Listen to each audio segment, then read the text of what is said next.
بلسانی یفقہوا قولی۔ انتہائی قابل احترام خواتین و حضرات اور پیارے پیارے بچوں،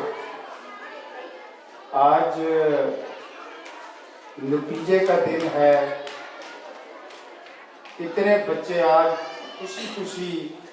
اس تقریب میں آئے ہوں گے اور کتنے بچے خوف سے لرزتے ہوئے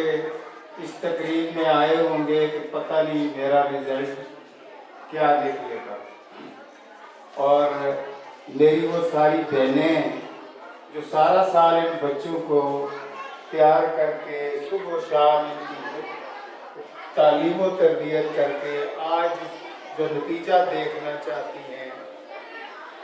یقیناً آج عباد کی صورت میں، انعامات کی صورت میں، تالیوں کی صورت میں ایک بہت اچھی حوصلہ افزائی بہت سارے بچوں کو مل گئی جنہوں نے بہت اچھے نمبر لیے ہیں۔ میں ان کو مبارکباد دیتا ہوں۔ جن بچوں نے نمبر نہیں لیے، جن بچوں کو آج ایوارڈ نہیں ملا، میری ساری ہمدردیاں ان بچوں کے لیے ہیں، ان ماؤں کے لیے ہیں، ان والدین کے لیے ہیں کہ جن کو ایک ایسی زبان، ایک ایسے نظام تعلیم میں جگہ دیا گیا ہے جو نہ ماں کی زبان ہے، نہ باپ کی زبان ہے،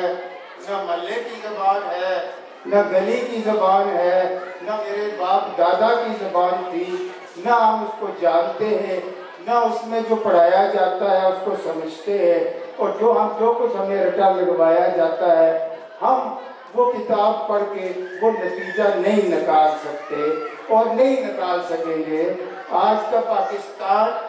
جس مشکل سے گزر رہا ہے، آج جو ہماری مالی حالت ہے،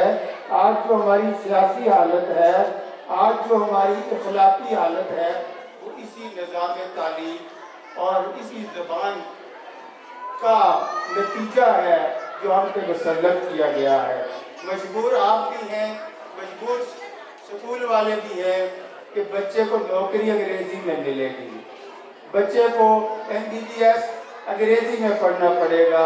بچے کو انجینئرنگ انگریزی میں کرنی پڑے گی، بچے کو سافٹ ویئر انگریزی میں کرنی پڑے گی۔ اس لیے ہم سارے،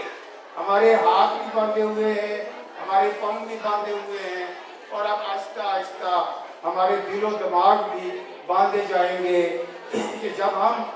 ایک ایسی زبان بولنے پہ فخر کریں گے، جب ہم ایک ایسا لباس پہننے پہ فخر کریں گے کہ جو زبان بھی ہماری نہیں تھی، جو لباس بھی ہمارا نہیں تھا۔ فخر کرنے کا یہ بھی نتیجہ ہوتا ہے کہ ہم اپنی چیزوں کو اچھا نہیں سمجھ رہے ہوتے۔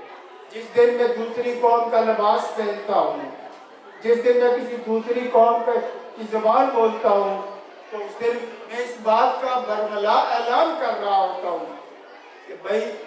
جو میں پہلے پہنتا تھا،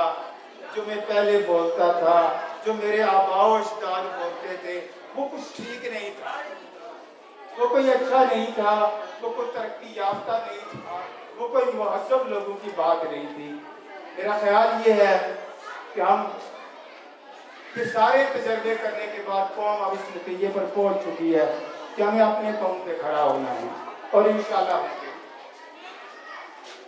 جن بچوں کو نمبر مل گئے ان کو مبارکبادیں مل گئی، اور جن کو ایوارڈ نہیں ملے، جن کو تالیاں نہیں ملی، میں ان کو ایک ایسا پیغام دینا چاہتا ہوں کہ مستقبل ان کا ہے۔ جو بچے اپنی کوشش کے باوجود پہلی، دوسری، تیسری، چوتھی، پانچویں، 10ویں پوزیشن نہیں لے سکے، ملک کی تعمیر وہی لوگ کریں گے۔ آپ اچھی طرح دیکھ لیں، میں یہ نہیں کہنا چاہتا کہ آپ نمبر نہ لیں، نمبر لیں گے تو ڈبل فائدہ، لیکن خدا نہ خواستہ آپ نمبر نہیں لیں گے، آپ نے حوصلہ شکن ہو کے دل چھوڑ کے گھر نہیں جانا۔ آپ قائد اعظم رحمۃ اللہ علیہ کا تعلیمی ریکارڈ چیک کر لیں، آپ بل کلنٹن کا تعلیمی ریکارڈ چیک کر لیں، آپ پاکستان کے کسی بڑے بزنس مین کا تعلیمی ریکارڈ چیک کر لیں، آپ بیریا جون کے مالک کا تعلیمی ریکارڈ چیک کر لیں، آپ کی کارکردگی آپ کے نمبروں سے نہیں ناپی جاتی، آپ کی کارکردگی آپ کے اپنے پیشے کے ساتھ اخلاص اور اس کی محنت سے ناپی جاتی ہے۔ جو آدمی جو پیشہ اختیار کرے گا وہ جتنے اخلاص کے ساتھ جتنی محنت کے ساتھ کام کرے گا اتنا ہی وہ اس کا نتیجہ دکھائے گا۔ اگر وہ بچوں میں کوئی ایک آدھ کلاس کے نمبر نہیں لے سکا، اس کا مطلب یہ نہیں ہے کہ وہ خود ذہن ہے، اس کا مطلب یہ نہیں ہے کہ وہ نالائق ہے۔ ہر بندے کو، ہر انسان کو اللہ تعالیٰ نے اپنی مخصوص صلاحیتوں کے ساتھ پیدا کیا ہے۔ نہ ہر آدمی قائد اعظم بن سکتا ہے، نہ ہر آدمی پہلا نمبر لے سکتا ہے، اور نہ ہر آدمی سارے انعامات جیت سکتا ہے۔ اس لیے پورے اعتماد کے ساتھ جئیں، اور آج جو منزل ہم حاصل نہیں کر سکے اس منزل پر جانے کے لیے 1000 اور راستے کھلے ہوئے۔ آپ صبح سے بہت باتیں سن چکے ہیں، لمبی بات نہیں کروں گا، 3 باتیں کہنا چاہتا ہوں، توجہ سے سنیے۔ پہلی بات یہ ہے کہ اس پہ شکر خدا کریں کہ اللہ تعالیٰ نے ہمیں مسلمان پیدا کیا ہے۔ 1 منٹ کے لیے غور کریں کہ اگر ہم کسی ہندو معاشرے میں پیدا ہوتے، سب بہنیں، سب بچے، سب بھائی غور سے بات سنیں،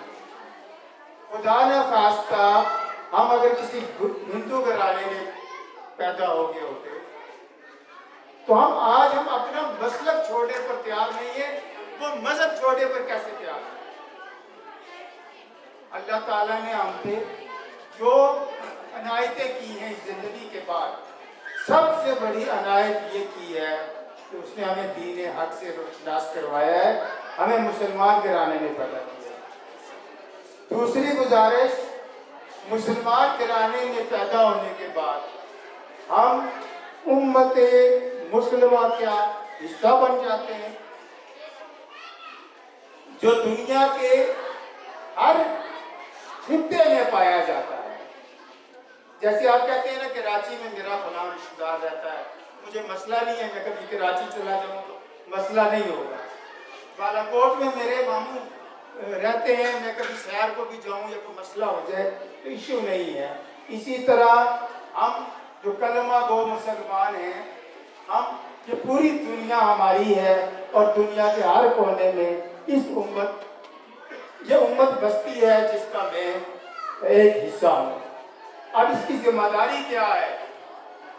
اگر میں امت کا حصہ ہوں تو اس امت کی ہر بیٹی میری بیٹی ہے۔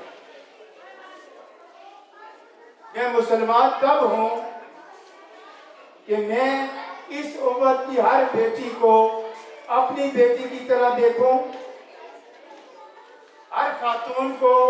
اپنی بہن کی طرح دیکھوں، ہر بزرگ کو اپنی ماں کی طرح دیکھوں، ہر بوڑھے کو میں اپنے باپ کی طرح دیکھوں۔ اگر یہ میں کر لوں گا تو میں امت مسلمہ کا ایک فرد ضرور ہوں، ذمہ دار فرد ضرور ہوں۔ جس دن ہم امت مسلمہ کا حصہ بننے کا اقرار کرتے ہیں،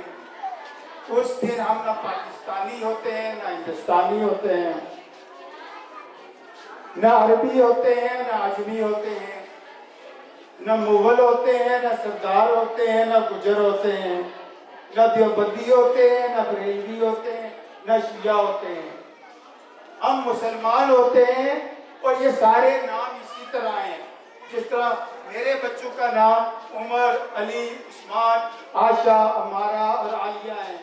اسی طرح یہ نام ہے پاکستان، ہندوستان، دیوبندی، بریلوی، شیعہ۔ ہم سارے قبیلے کا حصہ ہیں، امت کا حصہ ہیں، اور یہ امت ہماری قوت ہے، اور اس امت کا ایک ایک فرد میرے لیے، سب کے لیے اتنا ہی عام ہے جتنا میرے لیے میرے بیٹے عمر، علی اور عثمان ہیں۔ اسی طرح اس امت کا ہر فرد مجھے پیارا ہوگا تو پھر میں مسلمان ہوں گا۔